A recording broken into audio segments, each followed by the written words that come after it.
I'm really glad this evening, I'm delighted actually to have three fantastic panellists, so I'm going to introduce them to you. So the first is Bronwyn.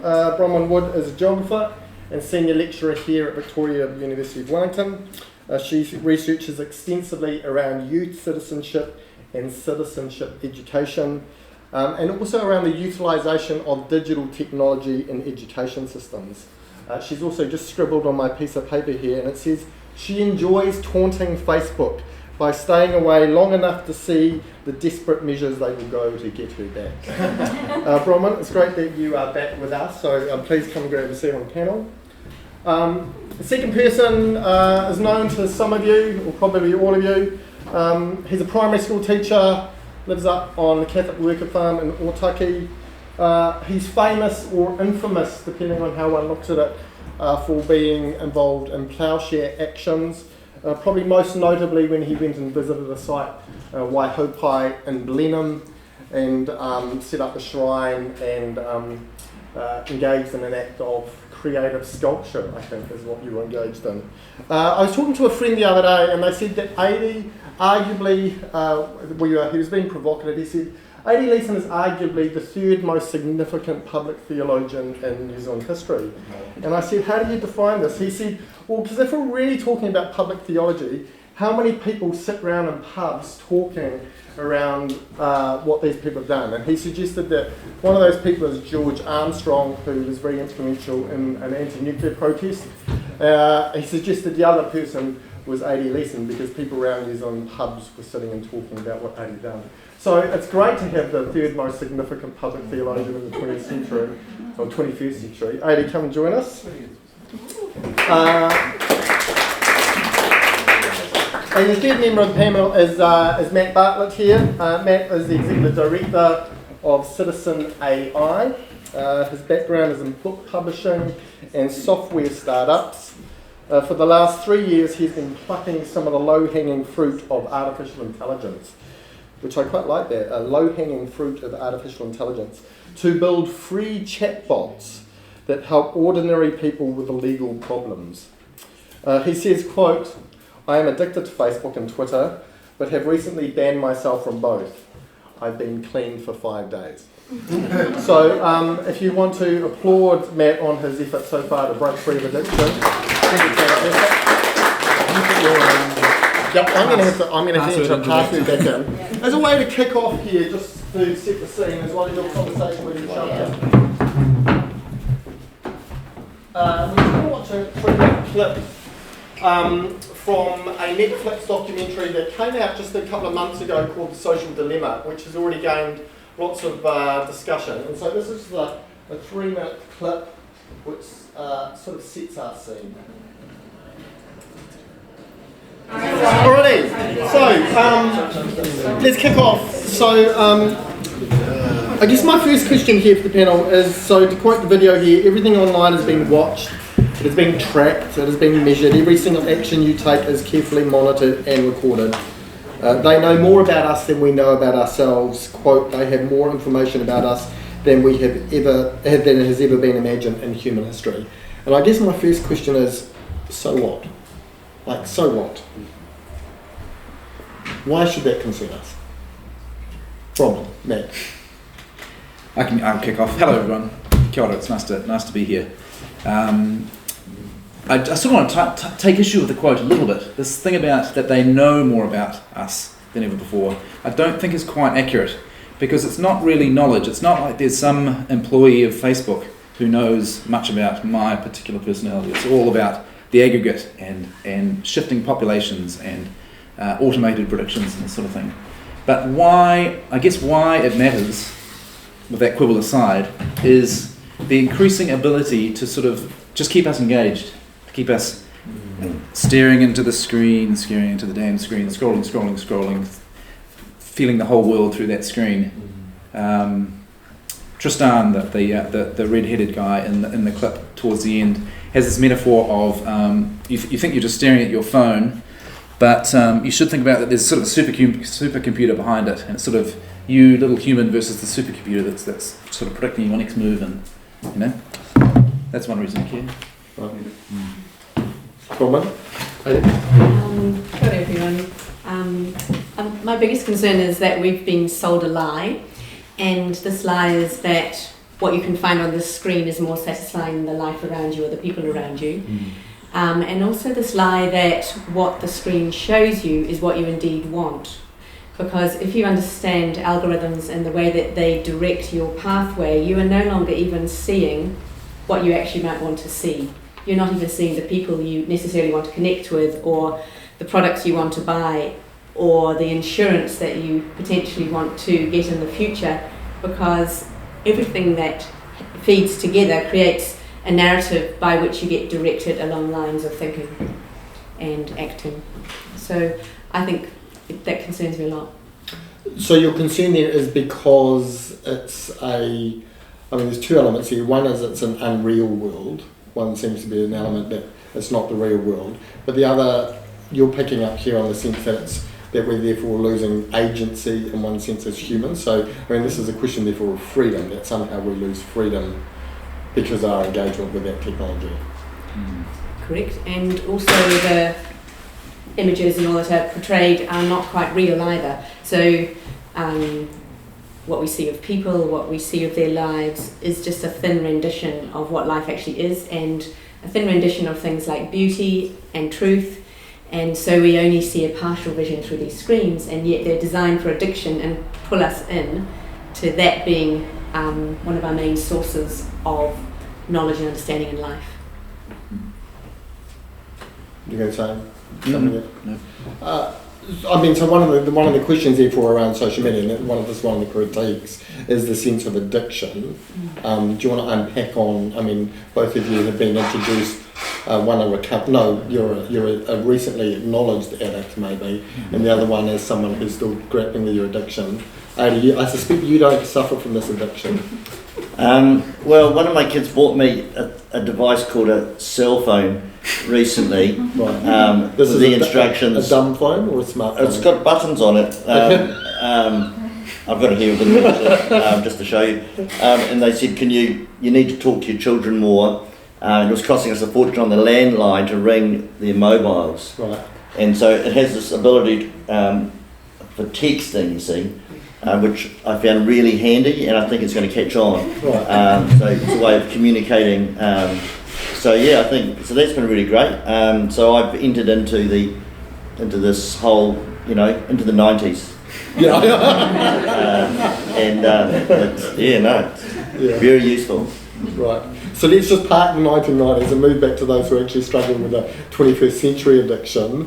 For me, it was about, I read this article on, it was by a guy a general addressing West Point Academy, and he was talking about solitude and leadership.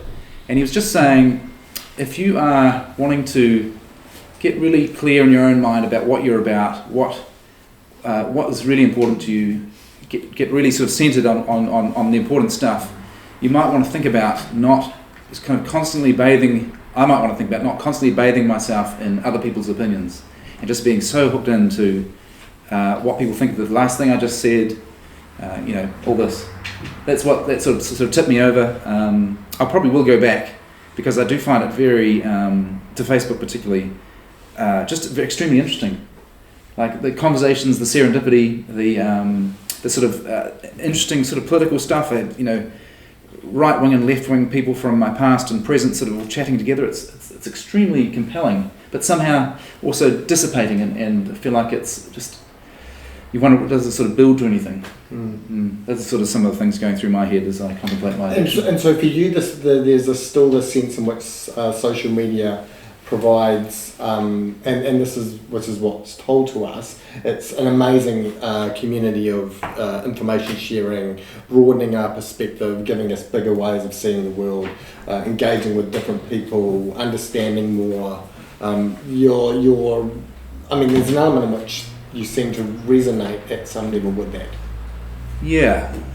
In some ways, they're having a good time, but then I looked at the exit polls from the American election in the New York Times. They got a lot of nice graphs about why people voted they did, or how they said they did, and the sort of degree of polarization that if you care about coronavirus, if you care about climate change, you're just sort of 90% of the people who do, it's Biden. If you care about the economy, if you care about law and order, 85% you're Trump. Just that sense that there's two, particularly in America, I don't think it's quite the same here, but that polarisation of the sense that people living in completely separate worlds. Okay, I'll come back to that. So, therefore, I'm hearing there's an ambivalence there. On the one hand, you're saying there is this potential, but then there's also a suggestion that that's not always reached, that there's actually something troubling going on. Can I come back to that? Sure. Right. Bronwyn, you were going to say, do you think it's a genuine world, that world of information sharing and growing and understanding and developing empathy for the other by engaging in these social platforms? I think at the basic level it forms the opportunity to make networks and contacts, and we all connect with friends that way, and particularly friends who are far away. It has a purpose because you're not seeing them every day. But beyond that, it's a reasonably thin type of relationship that you have online. And some of the research we've done with online communities for educational purposes, which is my area, they almost can't form unless you have formed relationships offline. And even through COVID, if you're put together with people that you're a bit awkward with and didn't know, you're very unlikely to share much. And in fact, certainly my students who are suddenly forced into groups where they didn't know people would turn off their screens and exhibit behaviour which was they're very deeply uncomfortable because they don't know people. If you know people before, then it has a performance of maintaining that. But to actually build true relationships online, I still don't believe in.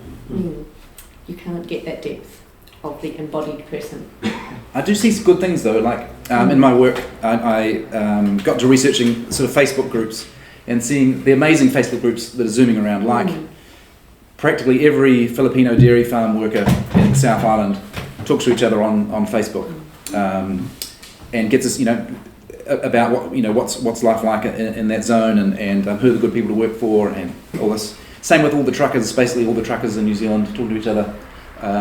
Thousands of Housing New Zealand tenants talking about how do you deal with this particular contact, this particular manager within Housing New Zealand, etc. Lots and lots of helpful sort of self-help sort of stuff happening in those. Which again then is the narrative, which is that this is the modern day, this is 21st century marketplace. So instead of mingling and interacting with people in a marketplace, we're interacting online, building connections and making relationships. If that is the case, so at this stage our conversation therefore is about social media, but if that is the case, then the question still then beneath that is the question which is posed by the video, which is, says they are watching us, they are monitoring us. Who is they? And why are they watching us, and why are they monitoring us, and why are they gathering that information from us? They is the algorithms. They is is keeping you hooked into their platforms, keeping your eyes on the screen as much as possible. That's the they, and it's to sell ads. That's it. I saw the boss of Netflix a few months back said, and this isn't really even with any clever algorithms. It's just with good content or interesting content and skipping to the next episode as soon as the previous one is finished. But he said our chief competitor is sleep, and we're winning, which seems so dire. What a business model. And that's not. And there's nothing to me. There's nothing sort of AI-ish or in that particular one. It's just compelling content. Yeah. I'm not sure who here. Has anybody? It's unlikely, but has anyone here read Shoshana Zuboff's 2019 book called Surveillance Capitalism? No. Bronwyn has read it. Shoshana Zuboff is an American writer, and she argues that we've moved into a new period of capitalism. And she says we're shifting from industrial capitalism to surveillance capitalism. Industrial capitalism basically operated where we harvested and mined the planet to produce products, to sell, to make money. This is how capitalism works. And she says what's shifted now is that the Earth, we've seen the consequences of industrial capitalism pushed to its logical conclusion, which is an environmental crisis. And she says, well, actually what happens in capitalism is that everything in capitalism has to ultimately be commodified. We are now that commodity. So what's happening is that we are being harvested and mined, our human experiences being mined by these companies. So her argument is we're moving into a new period of capitalism where all those ideas, all our feelings, all our thoughts, what we've been reading, what we're interested in, what attracts us, what repels us, all that information is gathered and mined by these companies, ultimately to turn us into a commodity, and then they therefore can predict our behaviour, which is brought up in the video. But more than predict our behaviour, she argues that actually what we're in a world is where they then nudge our behaviour. So the key, she would argue, is behaviour modification. So it's seeking to herd us in certain ways to act as individuals and as societies, so that ultimately we buy certain products to therefore create the more money. Because actually that's the business model of Facebook, Google, etc. They're capitalists, they're making lots and lots and lots and lots of money. That would suggest therefore that our depth of reflection has to be not simply about the thin reality in terms of recognising that this is another world, but suggests at a deeper level there are structural questions here about the way in which we are caught up in a system where we are being harvested, mined, we're being utilised. I mean, in that sense, this becomes like the Matrix world. If anybody remembers the 2000 movie Matrix, we're all plugged in and our emotions are being harvested from us. Essentially, the argument here in surveillance capitalism is that's what's taking place. So the application for this is that, I'm not wanting to be conspiracist, but I mean for AI, if you're trying to generate tech that will perform like a human, you'd want to harvest all the human interactions to inform your AI. Yes, that's a bit frightening. Frightening in the sense of what it means in terms of the development of artificial intelligence. Yeah, frightening in terms of the surrogate alternative entity, which is going to be a non-human, that may be someone's best friend, and in a lonely, hurting world, people are going to have a small dog or some other construction where they're going to relate to that as the primary person of connection. Yeah, and it's already happening nowadays. So, I mean, Japan, so there are robots that are created in care homes to provide company, which are driven by artificial intelligence, to provide company to elderly people. So ideally you'd have an economic system that somehow tipped money more in the direction of care work and less in this direction. Well, so you're suggesting that's one way of challenging the economic issue. Yeah. Well, yeah, I suppose I slightly take issue with Zuboff maybe in that industrial capitalism hasn't gone anywhere. It's just sort of another layer on top, and I think a relatively small layer in terms of the total economy. That the really interesting stuff to my mind is actually happening in the built environment and stuff. Also, I would want to say that in some ways industrial capitalism has been amazingly successful in terms of lifespans of people across the planet. It is roughly speaking ruining the ecology. But roughly speaking, I mean to a first approximation, but I just want to have that in its favour. Okay, but so let's push that argument then. So if the argument is to say that, and it's often used, that capitalism has been a good thing because it's extended our lifespans and we have a better standard of living than we ever have, but the trade-off for it has been that we've trashed the planet and that we now face an environmental crisis, which may well threaten the very fabric of life.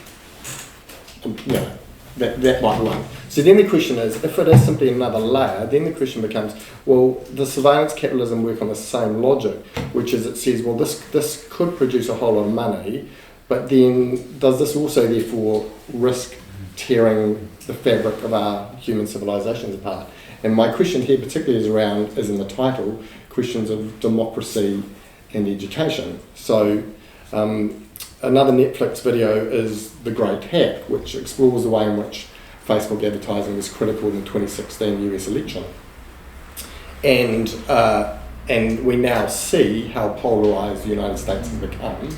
But arguably some commentators would say this has its origins in a 2016 Facebook campaign where targeted advertising was used on millions and millions of Americans, where they took all that data created from algorithms and then were able to target specific ads which reinforced their prejudices, created filter bubbles, and sort of, their own understanding, so they connected only with a certain group of people. So if you take that approach, then the question is, in the same way that we've ripped apart the ecological fabric, does surveillance capitalism risk ripping apart the fabric of human sociality, of what it means to be human and live in societies together? Yeah? Definitely. I mean, I'm happy to disagree. Just kicking back to Matt a bit about how it may just be another layer on top of our current society. In sociology, we talk about modernity and the first and second and third modernity. And this era that we have arrived in of the third modernity is tacked onto the industrial era and second modernity in between. But it holds the potential to completely eclipse every government, every institution as we know it, and its power. So I don't know if you know the top 6 big tech companies of the world. Does anyone want to have a go at naming those big 6? Apple, Facebook, Twitter, Google, Google. Microsoft, I don't know if it's and Twitter. Amazon and Alphabet. Anyone know what Alphabet is? Alphabet is Google. They're two separate entities. They own Google. Yeah. So during COVID, which most of the economies of the world fell into very deep recession, right, including New Zealand, during COVID, those companies had such phenomenal growth, and I'm sorry I have to refer to my figures here. They grew to a value of 7.1 trillion. Just those 6 companies now are worth that. And in the months between March and October, they had an increase of about, Amazon alone in the third quarter of this year, last year it had 2.1 billion in the third quarter, which is just 4 months. This year it had 96 billion in the third quarter of this month. And those companies now hold, between them, more power than any government in the world. What's to be done, do you think? So I think we have to kick back a bit. I think we could learn a few things from 80, but we also have other ways that we can kick back every single day. We need to have alternatives to being bought by those big companies in the way that we operate our everyday lives, because they are only getting bigger, and COVID has allowed them to grow exponentially because of that digital need and the need to buy things online. So your issue there is around, Bronwyn, is both, we've touched on earlier the sense of individual sovereignty, so the sense in which our freedom is impinged upon as we are nudged and pushed and herded in certain ways, but you're raising questions there at a national sovereignty level. So how do we operate societies when our democratic institutions, a way in which we create societies and order and structure civil societies, you would say they're under threat here from essentially being colonised by other powers. Definitely. Is this what Karl Popper was talking about in Open Society and its enemies? We treasure these open societies, but and obviously that was written 60 years ago, and talking about other totalitarian threats. But here we have, in a sense, a totalitarian threat that is completely outside of accountability and transparency. Which is a really interesting observation. So I mean, it's great when you have someone in the room who's going to quote Karl Popper from the 1940s. And thank you, Adi, for that. And this idea, therefore, of totalitarian, which we tend to think of as the far right or the far left, but you're suggesting here that what you have actually is capitalistic companies that have taken on a totalitarian ethos in terms of the way they operate. That's what you're saying. But to my mind, it's very. I don't think it is totalitarian. It's different. It's not. It's not the 1984 world It's not social credit in China or North Korea. It's Sorry for those who for those 1984 is not. You were probably born about 1984. 1979. Would you believe? Okay. So it's not 1984 is obviously the book by George Orwell, so a dystopian novel. But I mean, the state is not controlling our every movement. It's more like Brave New World. It's sort of being entertained, distracted, keeping away from just being engaged in these devices in this sort of simulacrum of a world, instead of sort of the real human connection, the serious, deep, slow thinking that's needed to sort of make serious change and understand what's really going on. Does that make it any less totalitarian if it's a Huxleyan world rather than an Orwellian world? I mean, and also, I guess my question here as well is to say, because in our world, we might live in a brave new world. So it's a Huxleyan world where, and this is Aldous Huxley's Brave New World, suggesting here that we are amusing ourselves to death.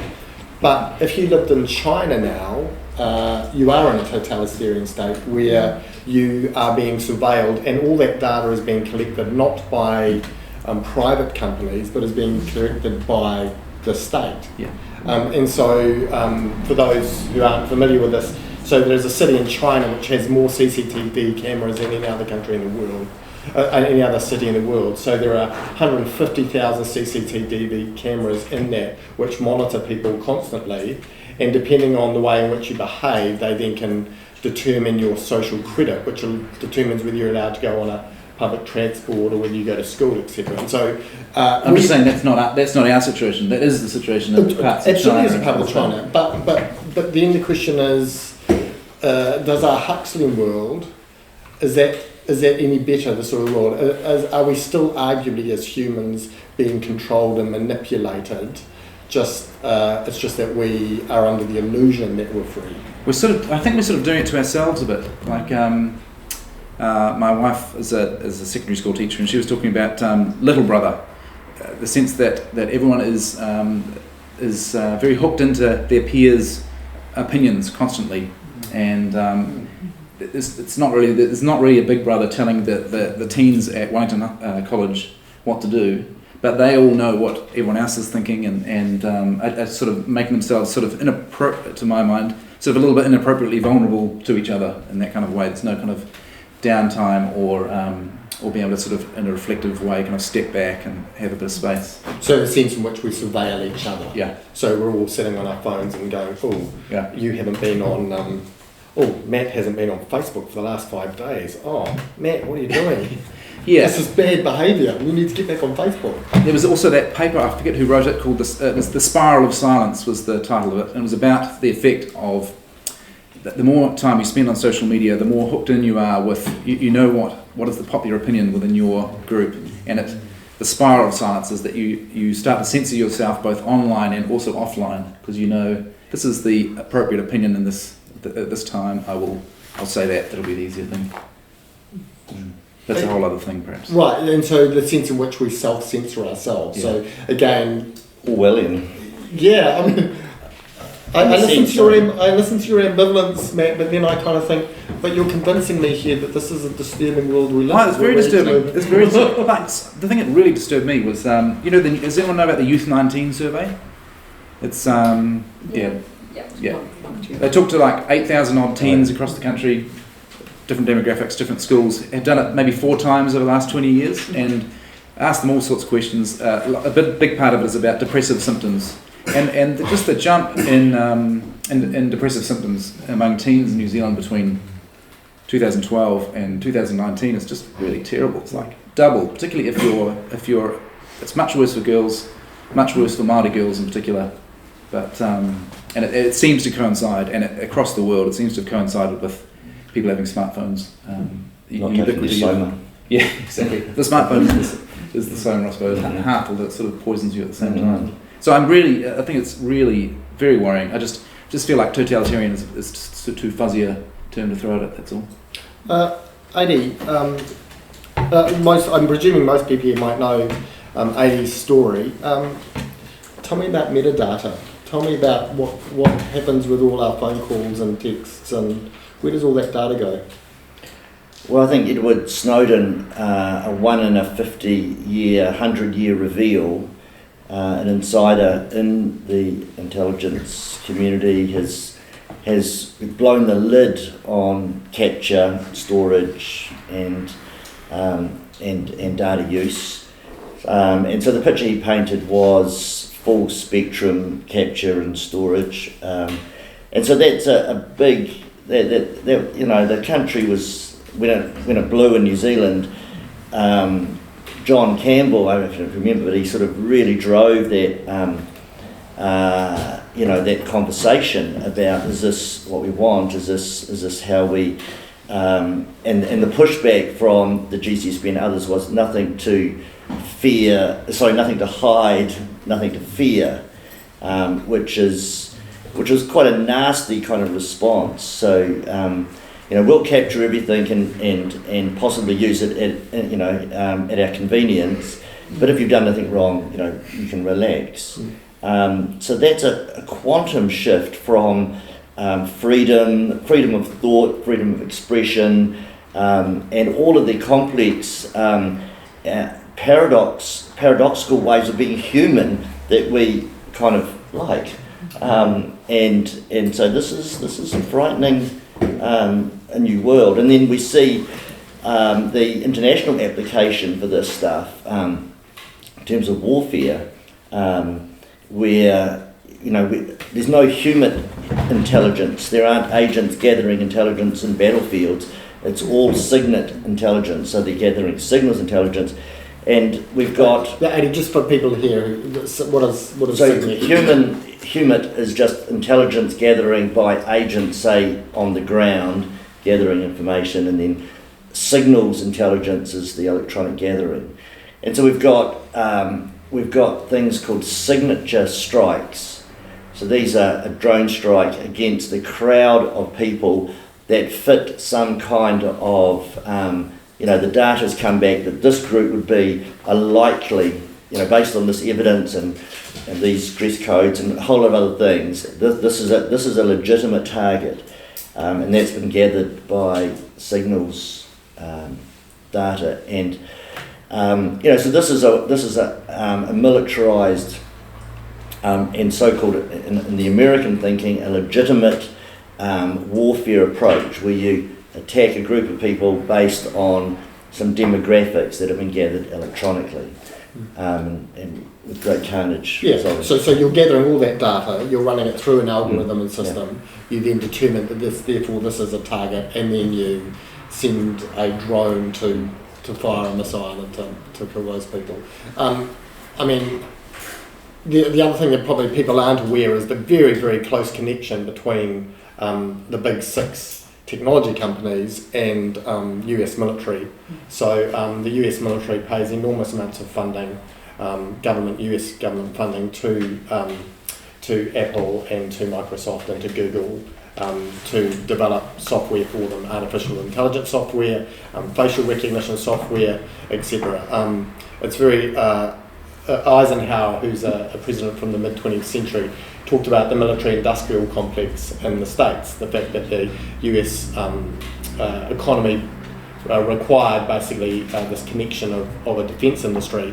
And again, in the same way that Zuboff speaks about the shift from an industrial capitalism to surveillance capitalism, commentators say, well, actually what we've shifted is from a military-industrial complex to a military-digital complex here, which is the big capitalist companies, technology companies, work very closely here with the US defence industry in terms of developing software that can be both used for commercial application, which is the stuff that we do, but is also then being used in a military application for the US military at the same time.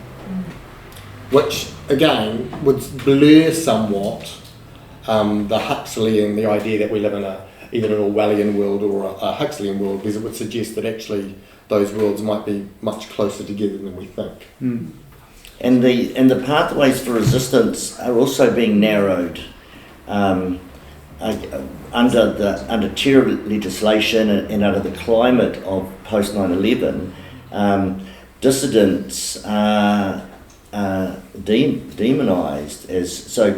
Legitimate protest suddenly gets put into this extreme camp And so that is and contributing to the silencing of large numbers of people who have a genuine disquiet about all of this, but they have no way of acting on it. And so that's again a narrowing of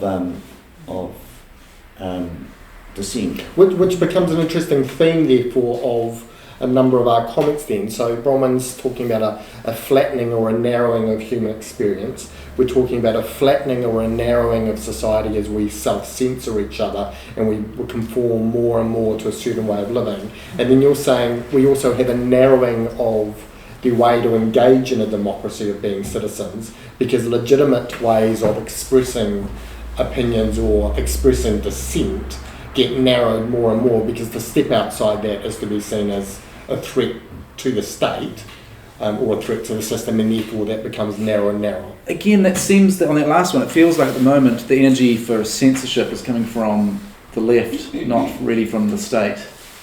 The left being the left wing of society is the and I feel reasonably left wing myself, but I feel like there is presently a bit of a move towards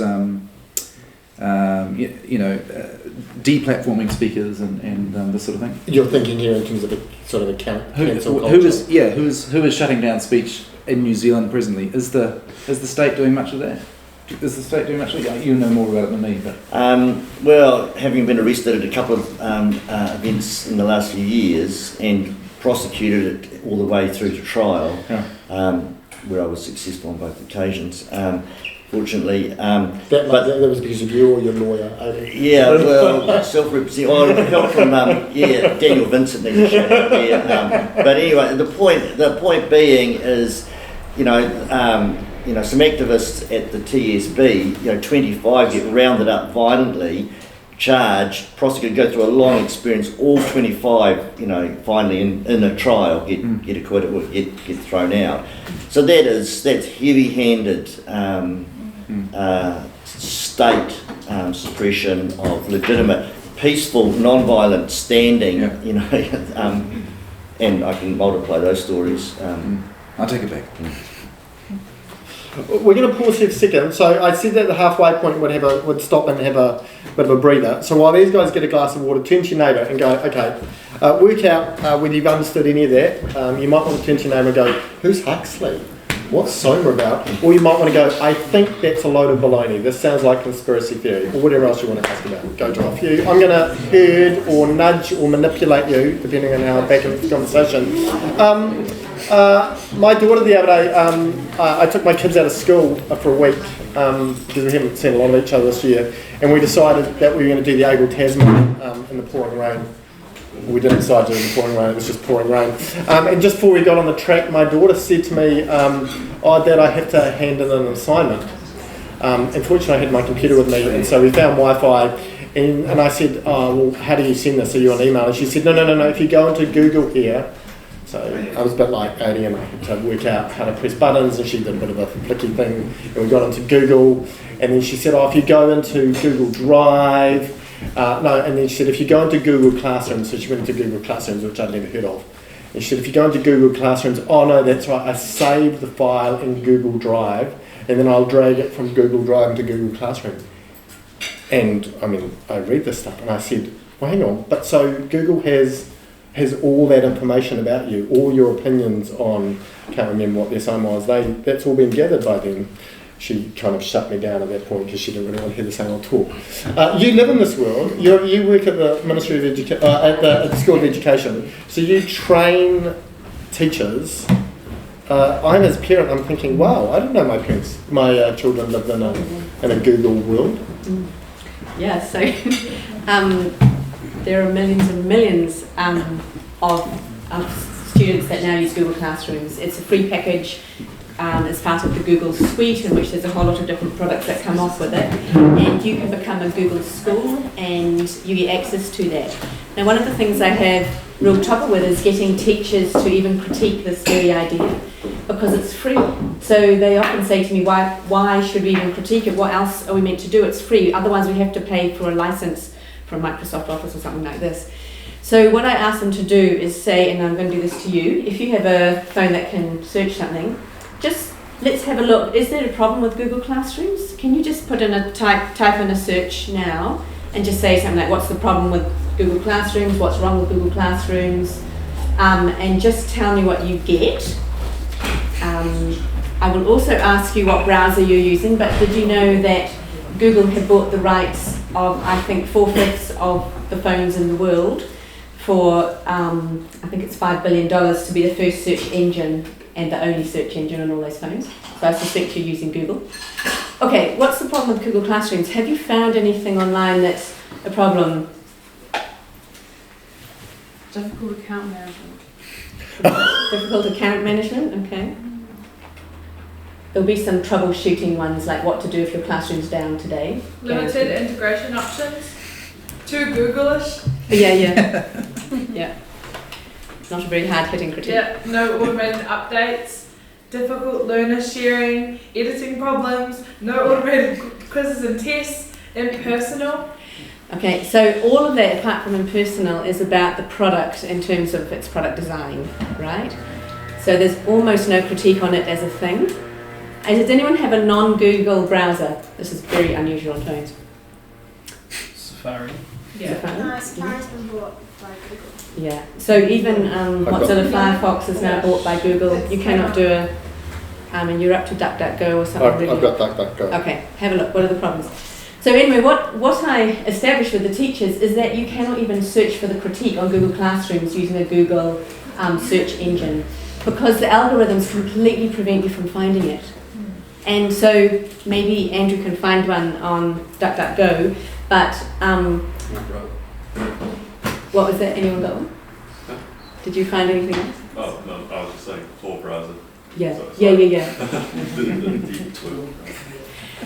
So what, as an academic who works in education, one of the things I think about a lot is just how much those... Do you want a response? Yeah, what do you find? So number 2 is the problem with so many schools using Google Classroom. Number 3 is pros and cons of Google Classroom.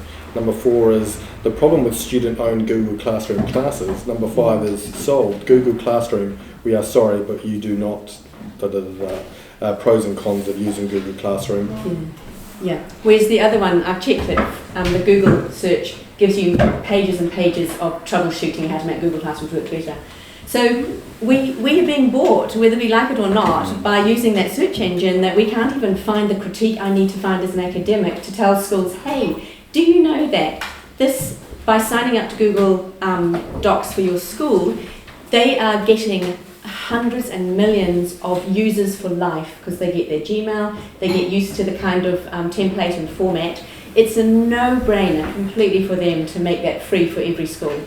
And then more than that, there's a way of operating through those classrooms that reduces the role of the human. So when I've interviewed some students at Wellington East actually, and I said to them, so when you use Google Classrooms, what do you like and don't like? And they said, we just don't feel the love. And I said, what do you mean? Well, we submit our Google Doc, like Andrew described. The teacher writes an abstract comment, and we get it back. And the student said, I didn't once meet the teacher. I didn't see and feel that they were connecting with me. And we know that that has a very strong impact on kids that are already marginalised in school. And this template forms kind of like a veneer between the teacher and the student as the operating mechanism, which becomes more and more like a transaction and less like a human interaction. So I have a lot of concerns about this in the classroom, but that's not the only thing. We have schools that have now got Alexa. Anyone know what Alexa is? So this is like Siri, or an artificial intelligence mechanism that you can ask questions to from Amazon. Yeah. And New Zealand classrooms are now trialling this because they're always keen to adopt new ideas. It drives me crazy. So the initial research last year of students that were using this in a primary school near here, one of the saddest things is that when the kids felt sad in the lunchtime, they would go and ask Alexa to be their friend because there was no one else to talk to. And the teacher would use Alexa like, oh, go and ask Alexa some maths problems, like that. I'm busy with the kids over here. So immediately you once again have lost opportunities for teaching and learning that can be answered. Some of these things, like Alexa can answer 35 times 8 for you, but it also reduces that human that says, actually, this child doesn't need that question, this child needs that question, which is what teachers do.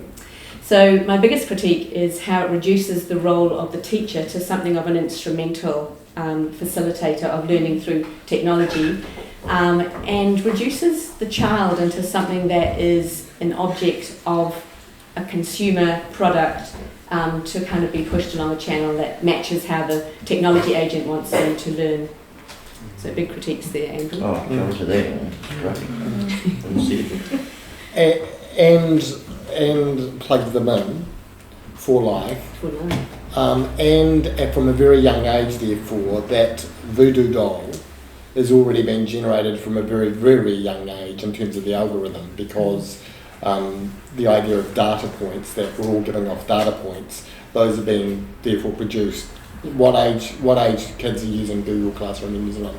Right from starting school, age 5, every single child given their Gmail, and I wouldn't be surprised if it drops down to early childhood. Right. Yep. Okay, so response. I'm kind of amazed by, I think it's all true, everything you've said is true, but I'm also amazed by how much value I get out of the Google stuff.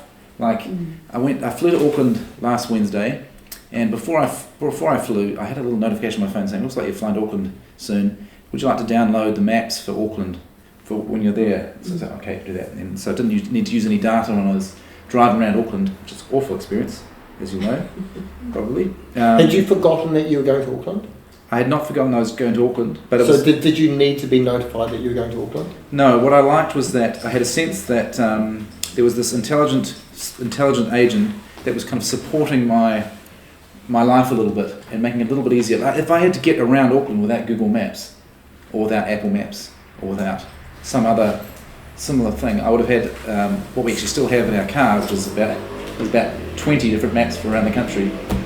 It's amazing. This free value is just. Well, the possibility of going to the BP and asking a person, or stopping someone in the street and saying, you know, hi. Yeah. Hi. It's my name, and you know, I'm travelling around and I'm lost, and so that therefore becomes that serendipitous thing again. So versus the idea of a computer or technology sitting there mediating, you're saying we lose that serendipity, which happened to me the other day because I came out from tramping and my phone had died and I didn't know how to get to my sister's place. So I went to BP and said, how do I get to Wrongatea from here? And she pulled out a map and drew it for me, and we had a great interaction. Yeah. As the Bible says, you know, we have one mediator between God and man, and that's Mary. Sorry, it's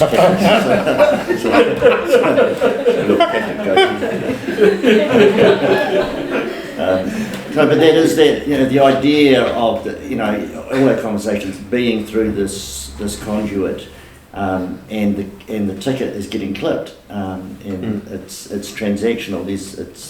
There's a money go around going on, whether we are on it or not. Well, and see, that's a really interesting reflection there, Adi, because then you take conversations sort of, I guess, as a theologian, you say at a metaphysical level, which is you're beginning to say here we're actually part of a story we're being constructed within. I mean, even the language we hear. I wrote a piece earlier in the year, a blog piece, reflecting on, say, Psalm 139. God, you know me, you know before I rise, you know when I go to sleep, you know my thoughts from afar, da-da-da-da-da. Sounds like Google. Exactly, totally, and that was the point. The reality is, that's what Google knows about me now, but actually that used to be the all-knowing eye that actually knew me intimately in my innermost parts, and wasn't keen to suck information out of me and wasn't interested in me as a commodity, at least in the Christian theological view, is my creator. And so then the question is, am I loved and cherished, or am I loved and cherished by Google because I'm plugged in here and I'm making them lots and lots and lots of money? So, I mean, it seems to me that Christian theology then or a Christian framework begins to unpack some of those power dynamics that are going on. And this is where I think, you know, to go back into the 80s, but Walter Wink was, he talks about, you know, that the powers are good. You know, Google, the powers are good. The powers have fallen. The powers can be redeemed. And I think, well, how does that happen? You know, I think you've talked about some of the good things about Google and tech. Okay, these are possibly some helpful things. Question marks over all of it, but possibly. But there is a fallen dimension to all of this, and how does that how does that get restored?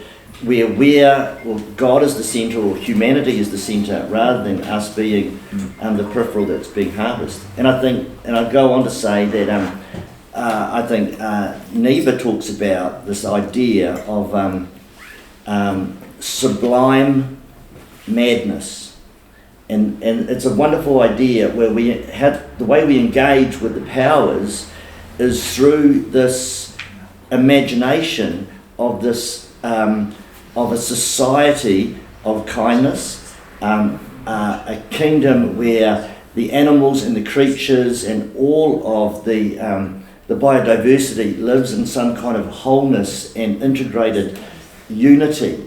It's a wonderful picture of the kingdom of God, and the lion lies down with the lamb, etc., etc. And we hammer our swords in the ploughshares, etc. And so that idea of that, that's a nice segue, therefore, to perhaps talking about we've diagnosed, we've reflected on the context we're in.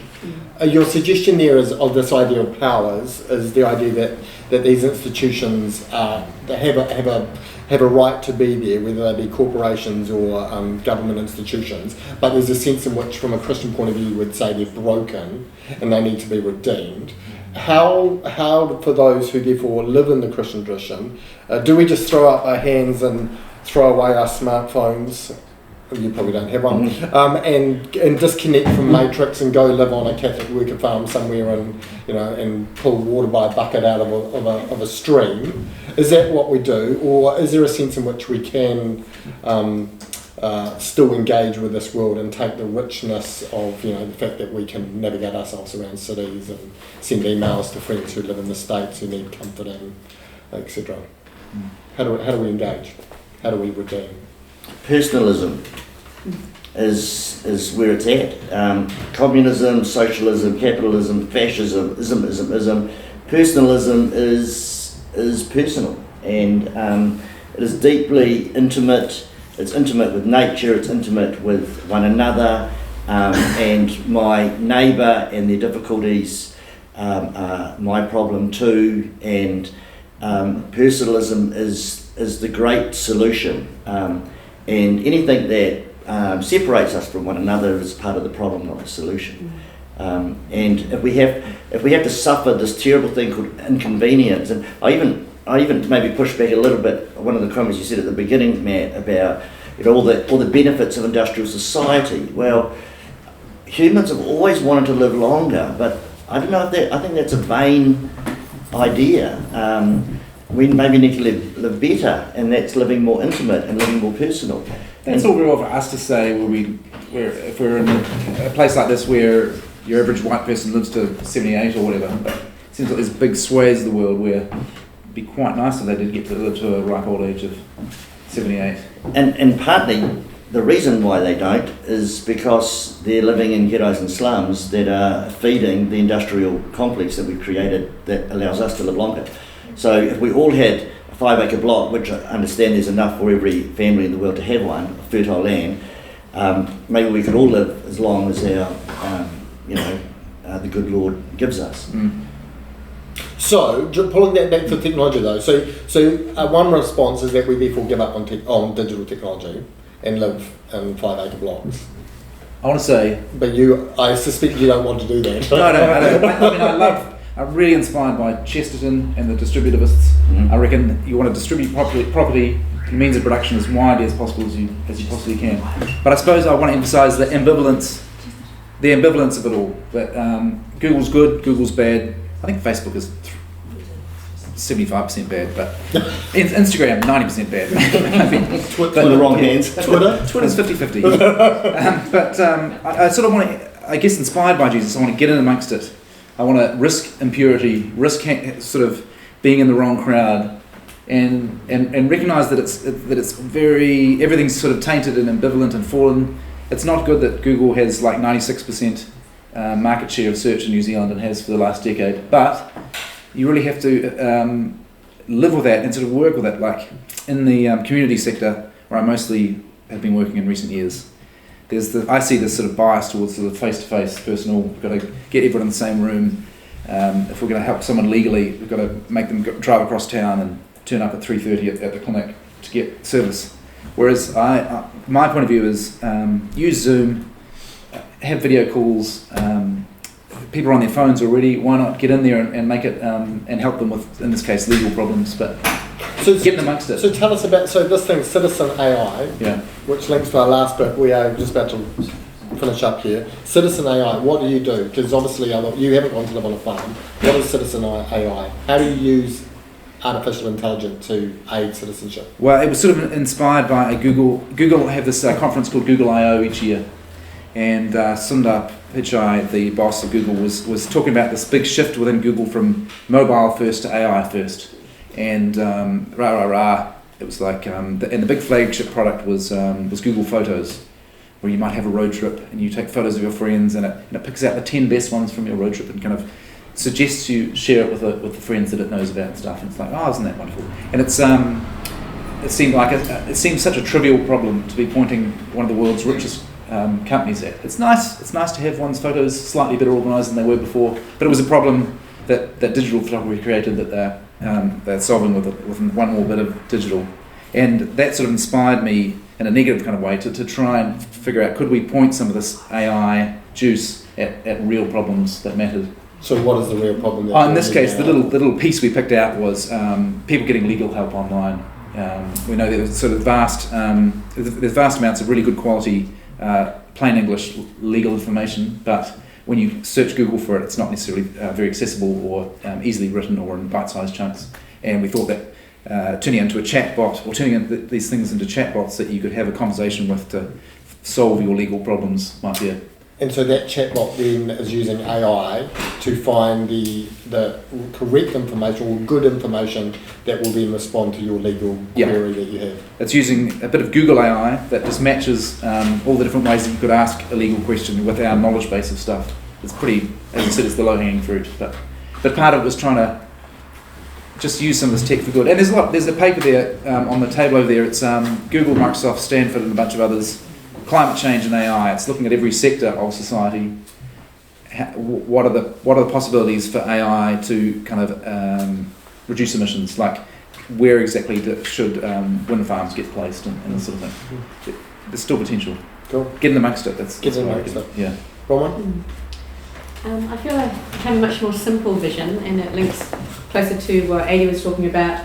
I just feel like I'm fighting for my life as a teacher to be able to teach face-to-face embodied students at the moment. And there's pressure on us to put every course online.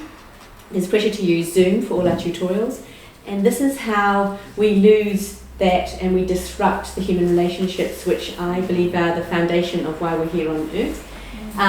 So I've felt ever since COVID like I'm on this tremendous mission to just fight for relationships in face-to-face, because these companies are taking over, and I want people to think critically. And so I just want, it's a Paulo Freire's idea of critical consciousness. Could we actually stop and think where the power is here and what we are being compelled to do? And if it is disrupting relationships, then question it.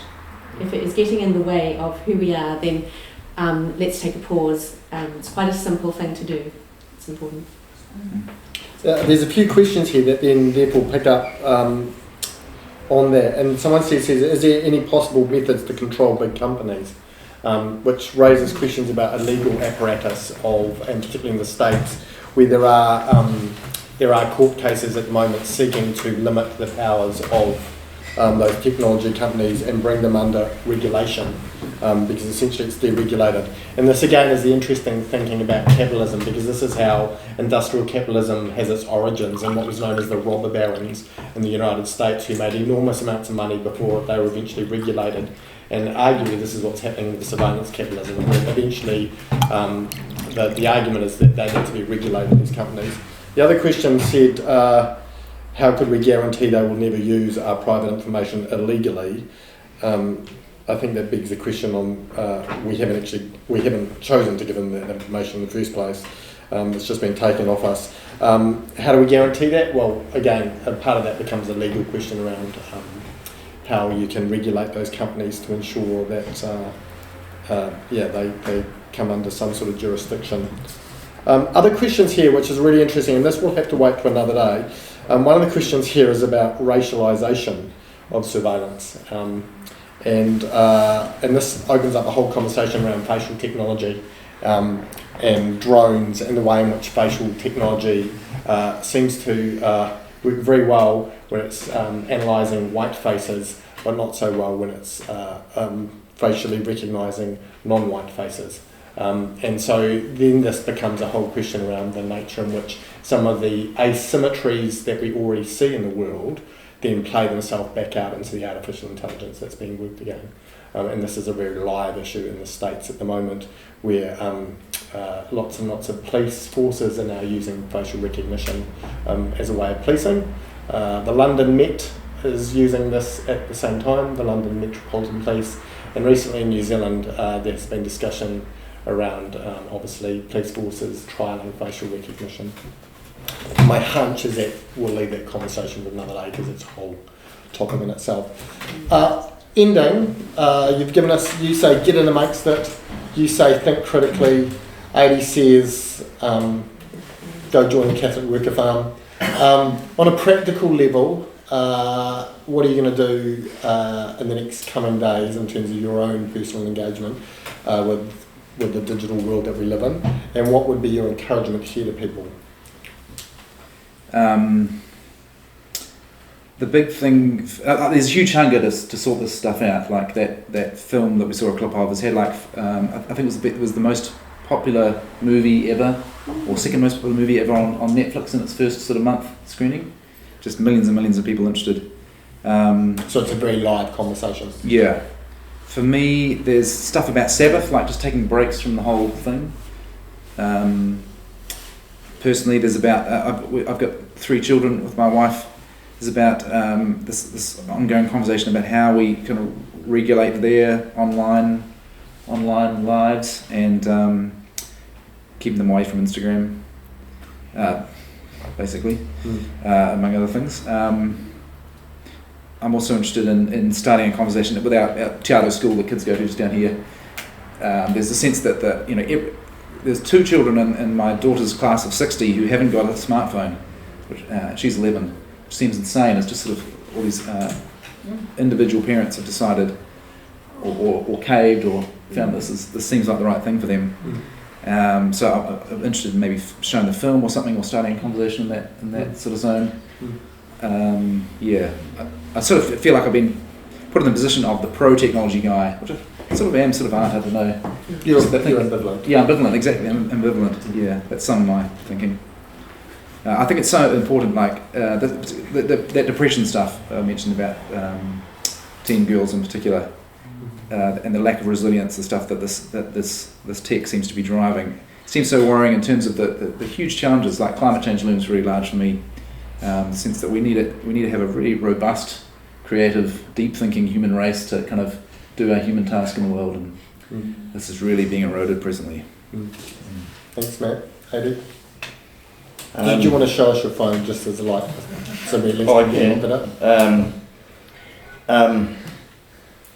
up? Richard Nixon is in the White House with Henry Kissinger, and there it is here. Nice. You can have it, play with it later.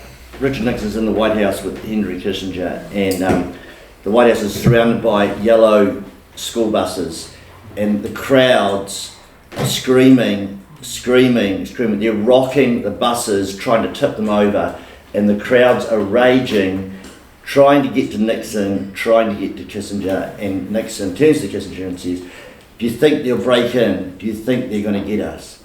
And that's kind of where we want our leaders, and that's where we want the digital tech companies, and that's where we want, the powers need to be afraid of us, and right now they're not.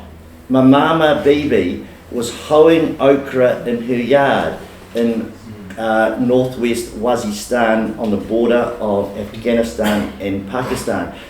She's married to a school principal her 3 sons are school teachers and the 4th son is a teacher aide. Her grandchildren are in the house with her.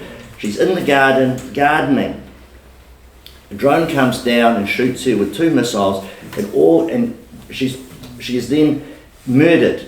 And all her body parts are all over the garden. The children rush out of the house. Where's Nanny? And there she is, and they try and pick up her, and the second drone strikes and hits the children. This is technology. This is the cutting edge of raw power, surveillance, signals intelligence, weaponized to kill people, and that has to stop. In response to that, we got a bus. We parked it outside the GCSB. We built the mother of all shrines, very Catholic, lots of candles, and we moved in there for 6 days and nights. We prayed every 2 hours, day and night, 2 hours, all through the day, all through the night. We were on a 5-minute car park. We stayed there for 6 days. Occasionally we moved forward to the 5-minute car park in front and back. So we did that. The parking wardens were very supportive. One was from Iraq actually, and really got the whole thing quite well. So it was a lovely. So we had a whole week, 6 days of prayer, and on the last day, we crossed the road and we'd gone to a doctor and we'd taken out the blood from our veins, and a group of us said prayers and we poured out our blood on the footpath outside the front door of the GCSB, and we said, take our blood instead. If it's blood you want, take ours instead. And that's the idea of propitiation. Christ trying to shame Rome. You want blood? Take mine. Take mine, says Jesus. No violence, no killing. You want blood? Take mine. The powers need to be shaken. The powers need to be rocked, and they don't give in nicely. In all of the hard-won gains that society has gained over hundreds of years in this country, and we won't list them all because there are too many, but they were all won on the street, and a lot of people got broken noses, a lot of people got hurt, but eventually massive progress has occurred. And so I take to the streets, make a difference, put your body on the line, call the powers to account for their behaviour, bring them into submission to law and order, transparency and accountability, and break up the monopolies and the systems that will tyrannise us if we let them get away. Thanks, Amy. Shona. Bronwyn. I was going to say turn off your notifications. But I feel a bit deflated. That's good too. That may be a good first step. Seriously, anything that stops pulling you back in is a really good thing to think through. How can I not have this phone on me at all times so that it's calling me? Because that is what we have to try and break ourselves to be able to operate freely. And for myself personally, I've got a massive fight ahead of me even next year to insist on continuing face-to-face tutorials as opposed to online Zooms with 120 people, so they can save the money of putting people in front of those students. Mm-hmm. So these are really big things to still keep fighting, so a bit of battle ahead. Maybe an ending, an appropriate thing in picking up here on all three of what you've said: Sabbath, rest, spirituality, prayer. Maybe a good way to end is actually just pause for a minute in silence, and then I'll just pray, thanking God for your contribution, and thanking God for the food, and then we can enjoy conversations with each other. Let's pray.